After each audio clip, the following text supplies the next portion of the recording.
السلام علیکم۔ آج کی میری ویڈیو ہے پاکستان کی خوبصورت ترین اور منفرد آبشار سجی کوٹ واٹر فال کے متعلق۔ اس کے سفر کا آغاز ہوتا ہے حویلیاں شہر سے۔ اس آبشار تک پہنچنے کے لیے آپ کو حویلیاں سے 30 کلومیٹر کا سفر سجی کوٹ روڈ پر طے کرنا پڑے گا۔ روڈ پختہ ہے اور شہر سے نکلتے ہی آپ کو آہستہ آہستہ چھوٹے چھوٹے گاؤں نظر آئیں گے۔ روڈ کے دونوں طرف سرسبز و شاداب کھیت نظر آئیں گے، چھوٹی چھوٹی پہاڑیاں ٹیلے نما نظر آئیں گی جو بہت ہی دلکش ہیں۔ کچھ مشہور گاؤں بانڈی عطائی خان، محلہ شیخاں اور اس کے بعد کیالہ گاؤں ہے۔ کیالہ گاؤں کے پاس ایک خوبصورت چھوٹا سا واٹر ریزروائر بھی ہے اور بہت اچھی سائٹ ہے پکچرز وغیرہ کے لیے۔ اس کے بعد آگے جنڈالا آتا ہے اور آپ کو رستے میں چھوٹے چھوٹے ہوٹل اور ڈھابے مل جائیں گے۔ یہاں سے پہاڑی گریجولی اوپر چڑھتی ہے اور روڈ اس کے ساتھ بل کھاتی ہوئی آگے چڑھتی جاتی ہے اور آپ کو ایک طرف کبھی حویلیاں نظر آئے گا، کبھی ایک طرف گہری کھائی نظر آئے گی، کبھی درخت نظر آئیں گے۔ چیڑا گلی کھڑے ہو کے آپ پوری حویلیوں کو اور آبادی کو، پہاڑیوں کو دیکھ سکتے۔ چیڑا گلی سے آگے آپ جائیں تو چھوٹے چھوٹے گاؤں آپ کو نظر آئیں گے اور یہ علاقہ بھی انتہائی سرسبز و شاداب ہے۔ سجی کوٹ سے پہلے آپ کو ایک روڈ نتھیا گلی کی طرف بائیں جانا مڑتا ہوا نظر آئے گا جو کہ نگری بالا اور کالا باغ سے ہوتا ہوا نتھیا گلی جاتا ہے، لیکن آپ نے رائٹ طرف مڑنا ہے جو کہ جبڑی روڈ ہے اور یہ ستوڑا اور جبڑی سے آگے اسلام آباد کی طرف جاتا ہے اور سجی کوٹ واٹر فال اسی روڈ کے اوپر موجود ہے۔ یہاں سے آگے یہ سجی کوٹ کا بازار آتا ہے جہاں پر چھوٹے چھوٹے ہوٹلز ہیں اور جنرل سٹورز وغیرہ ہیں، ڈھابے ہیں۔ آپ یہاں پہ ریفریشمنٹ لے سکتے ہیں، سبزی وغیرہ لے سکتے ہیں، فروٹ آپ کو مل جائے گا، یہاں پہ چھوٹے ہوٹل مل جائیں گے، رہائش اچھی مل جائے گی۔ تو ایک رستہ دائیں طرف آبشار والا روڈ کڑے جس رستے سے آپ آ رہے ہیں اسی رستے کو فالو کرتے ہوئے آگے نکلنا ہے۔ جو ہی سجی کوٹ بازار سے تھوڑا آگے نکلتے ہیں تو دائیں طرف ایک پہاڑی کے ساتھ ساتھ یہ روڈ چلتا ہے اور بائیں طرف آپ کو ایک دریا چھوٹا سا دکھائی دیتا ہے۔ آپ انہی مناظر کے اندر کھوئے ہوئے ہوتے ہیں کہ اچانک ایک بڑا سا موڑ آتا ہے اور موڑ مڑتے ہی آپ کو بائیں طرف ایک چھوٹی تنگ وادی نظر آئے گی جس کے چاروں طرف پہاڑ نظر آتے ہیں۔ آپ بائیں جانب اپنی گردن گھماتے ہیں تو آپ کو خوبصورت سجی کوٹ آبشار نظر آتی ہے۔ یہی سجی کوٹ کا مین سٹاپ ہے، یہاں آپ رکیں، آپ کو یہاں پر ایک ہوٹل نظر آئے گا اور بائیں طرف آپ کو یہ نیچے چھوٹا سا کیفیٹیریا نظر آئے گا جہاں پہ آپ سنیکس، کولڈ ڈرنک اور لائٹ ریفریشمنٹ لے سکتے ہیں اور یہیں پر کار پارکنگ بھی ہے، بائک وغیرہ اپنا پارک کر سکتے ہیں آپ۔ اور آپ کو آبشار کے گرنے کی بہت تیز آواز یہاں پر سنائی دے گی۔ اب آپ نے نیچے اترنا ہے تو نیچے 200 میٹر کا راستہ ہے، کچی پگڈنڈی ہے اور تھوڑا سلیپری بھی ہے، تھوڑا عمودن بھی ہے، لیکن مزے کی بات یہ ہے کہ امبریلا واٹر فال میں آپ کو امبریلا واٹر فال نظر نہیں آتی اور رستہ مشکل لگتا ہے۔ یہاں پر آپ کو یہ رستہ انتہائی آسان لگے گا کیونکہ آنکھوں کے سامنے آپ کو آبشار نظر آ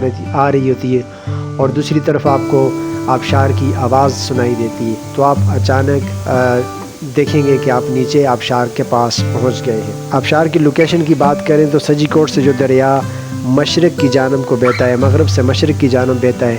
وہ اچانک یہاں پر پہاڑیوں سے شمال سے جنوب کی طرف کچھ دیر کے لیے بہتا ہے۔ اس کی وجہ یہ ہے کہ ایک پتھریلی سطح ہے جس سے یہ ٹکرا کر شمال سے جنوب کی طرف آتا ہے اور یہاں پر ہی یہ خوبصورت واٹر فال بناتا ہے۔ سجی کوٹ واٹر فال کی منفرد بات یہ ہے کہ یہ 3 سٹیپ واٹر فال ہے پاکستان کی اور وہ ایک ساتھ ہی ہے، اس طریقے سے کہ آپ اگر اوپر کی طرف جاتے ہیں تو اوپر سے آپ کو اس موڑ سے نیچے اتر کر بھی پہلے سٹیپ کی طرف جا سکتے ہیں اور نیچے سے دائیں طرف پہاڑی چڑھ کے اوپر بھی جا سکتے ہیں۔ تو اگر بات کریں ہم پہلے سٹیپ کی تو پہلا سٹیپ 2 سے 3 میٹر ہے اور وہ جب عمودن گرتا ہے تو نیچے 5 سے 6 میٹر کا ایک پول بناتا ہے، ایک تالاب بناتا ہے۔ اس تالاب سے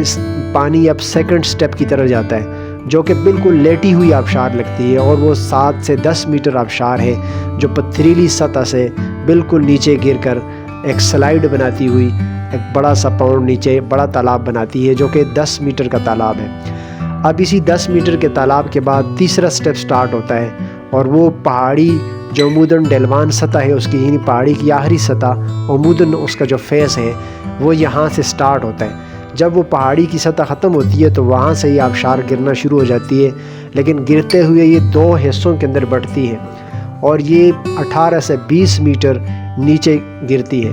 اور نیچے گرنے کا منظر انتہائی مسحور کن ہے اور دیکھنے والے کو ایک دم بخود کر دیتا ہے۔ اب نیچے جو تالاب ہے اس کی جو وسعت ہے اس کا ڈایا کم از کم 20 سے 25 میٹر اس کا ڈایا ہے، بہت بڑا تالاب ہے، اور جہاں پر آبشار گرتی ہے وہ جگہ انتہائی گہری ہے، اس لیے یہاں پہ نہانے سے گریز کریں۔ کچھ عرصہ پہلے مشہور ہوا تھا کہ یہاں پر سانپ ہیں، تو یہ والی افواہ غلط ہے، یہاں پر کوئی سانپ وغیرہ نہیں ہے، جو ویڈیو کے اندر دکھائے گئے تھے وہ فیک ویڈیو تھی۔ اب یہ شمال سے جنوب کی طرف پونڈ سے پانی آگے کی طرف جاتا ہے اور پھر مشرقی جانب مڑ کر وادی کے اندر چلا جاتا ہے، تنگ وادی کے اندر، اور یہ دریا پھر آگے جا کر 3 سے 4 کلومیٹر کے بعد یہی دریا جو ہے وہ امبریلا واٹر فال بناتا ہے۔ اب نیچے وادی ہے، اوپر سے روڈ پہاڑیوں سے گھومتا ہوا جاتا ہے، تو آپ کو مختلف جگہ سے اوپر سے جا کر اس آبشار کو کیپچر کر سکتے ہیں، اس کے شاٹس لے سکتے ہیں اپنے پاس، شمالی جانب اور اسی طریقے سے جنوب کی طرف بھی اور مشرق کی طرف بھی آپ مختلف مناظر آپ کیپچر کر سکتے ہیں اپنی میموریز کا۔ لاسٹ پہ اس سائٹ کے حوالے سے کچھ سجیشن ہے کہ یہاں پر پبلک پرائیویٹ پارٹنرشپ کے تحت گائیڈڈ ٹورز ہونا چاہیے اور لوکل گائیڈز ہونے چاہیے، مختلف جگہوں پہ ویونگ پلیٹ فارم بلڈ کرنے چاہیے،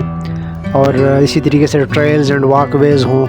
پکنک ایریا جہاں پہ سیٹنگ ارینجمنٹ ہو اور جہاں پہ سیاح لوگ بیٹھ کے کھانا کھا سکیں، انجوائے کر سکیں، وہاں پر ٹائلٹ وغیرہ بنے ہوں، بنز ٹریش بن لگی ہوں، ریسٹ روم فیسیلیٹیز ہونی چاہیے، یہاں پر کیفیٹیریا ہو جہاں پہ لائٹ ریفریشمنٹ سٹالز لگے ہوں، اسی طریقے سے سوونیر شاپس ہوں جہاں پر لوکل ہینڈی کرافٹس اور آرٹ ورک کو پریزنٹ کیا جائے، اور کچھ سیفٹی میئرز ہوں جہاں پر گارڈ ٹریلز، وارننگ سائنز اور فرسٹ ایڈ اسٹیشنز ہونے چاہیے to ensure the well being of the visitors. Environmental conservation ہونی چاہیے، یہاں پر ایسے میئرز کو امپلیمنٹ کیا جائے جو کہ نیچرل انوائرمنٹ کو پریزرو کر سکیں اور ویسٹ مینجمنٹ اچھی طریقے سے کر سکیں اور نیچرل ریسورسز کو پریزرو کر سکیں۔